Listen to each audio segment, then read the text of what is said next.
মান্দায় নারী শিক্ষককে কুপ্রস্তাব ও হেনস্থার অভিযোগ সহকারী শিক্ষকের বিরুদ্ধে।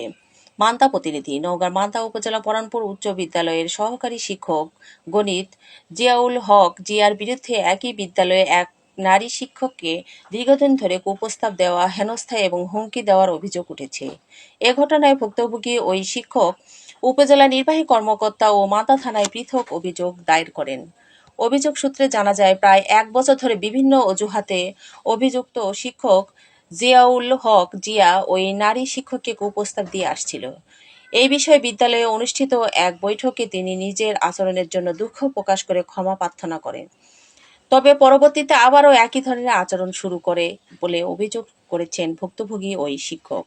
ভুক্তভোগীর অভিযোগ, গত ১০ জুন নবম শ্রেণীর ক্লাসে যাওয়ার সময় বিদ্যালয়ে একাডেমি ভবনের ৩য় তলায় বারান্দায় শিক্ষার্থীদের সামনে তার পথরোধ করে তাকে হেনস্থা করা হয়। পরে খবর পেয়ে বিদ্যালয়ের প্রধান শিক্ষক ঘটনাস্থলে গিয়ে তাকে উদ্ধার করেন। এই ঘটনার পর তিনি উপজেলা নির্বাহী কর্মকর্তার কাছে লিখিত অভিযোগ দেন। অভিযোগে আরও বলা হয়েছে, ঘটনার জেরে গত বুধবার ১৭ জুন বিদ্যালয়ের সামনে অভিযুক্ত শিক্ষক তাকে জুতাপেটা করার চেষ্টা করেন। অন্য শিক্ষকদের হস্তক্ষেপে পরিস্থিতি নিয়ন্ত্রণে আসে। এরপর তিনি মান্দা থানায় আরেকটি অভিযোগ দায়ের করেন।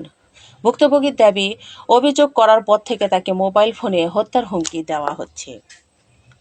ঘটনাটি এলাকায় ছড়িয়ে পড়লে স্থানীয় বাসিন্দাদের মধ্যে ক্ষোভের সৃষ্টি হয়। বৃহস্পতিবার ২৮ জুন দুপুরে বিদ্যালয় প্রাঙ্গণে এলাকাবাসী সমবেত হয়ে অভিযুক্ত শিক্ষকের দৃষ্টান্তমূলক শাস্তির দাবি জানান।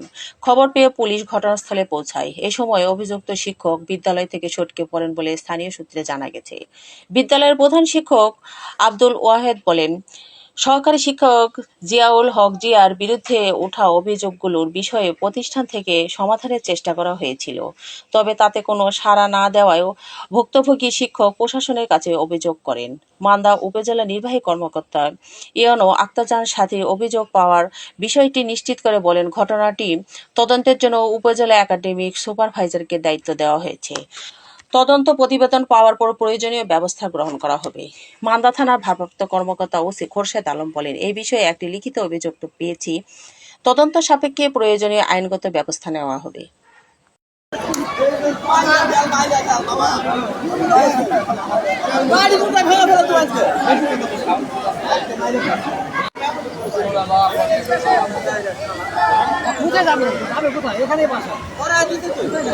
আরো স্কুল আছে। তো গণিতের শিক্ষক মোহাম্মদ জিয়াউল হক, তিনি আমাকে প্রায় ১ বছর থেকে খুব প্রস্তাব দেয়। তার খুব প্রস্তাবে আমি রাজি না হয় উনি আমাকে হত্যার হুমকি দেয়, বিভিন্নভাবে আমাকে ব্ল্যাকমেল করার চেষ্টা করে। আমি এই কারণে এইভাবে চুপচাপ থাকি, ধৈর্য ধরে থাকি। তারপর প্রধান শিক্ষককে আমি জানাই। প্রধান শিক্ষক সহ আমার হাজবেন্ড, অন্যান্য শিক্ষক সহ তারা এটা ঘরোয়াভাবে মীমাংসা করার চেষ্টা করে এবং তিনি আমার হাজবেন্ডের হাতে পায়ে ধরে ক্ষমা চায়। প্রধান শিক্ষকের কাছেও ক্ষমা চায় যে পরবর্তীকালীন আমি আর এই ধরনের কোনো ঘটনা ঘটাবো না।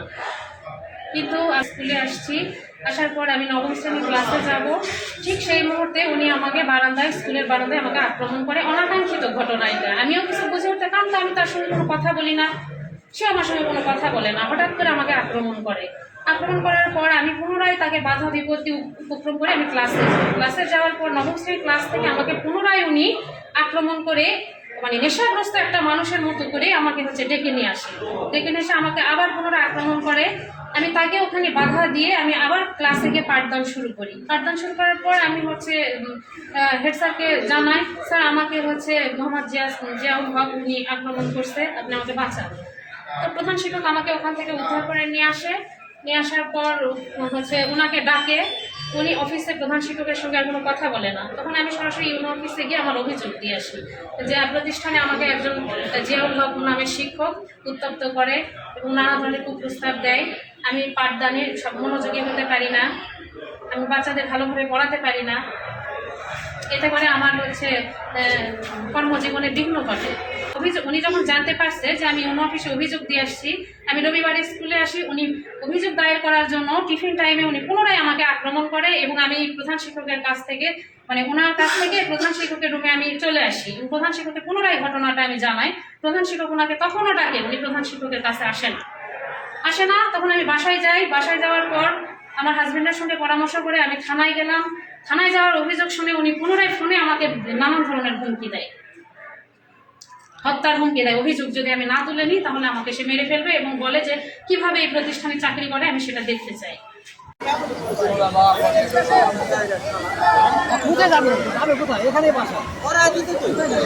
আরো স্কুল আছে।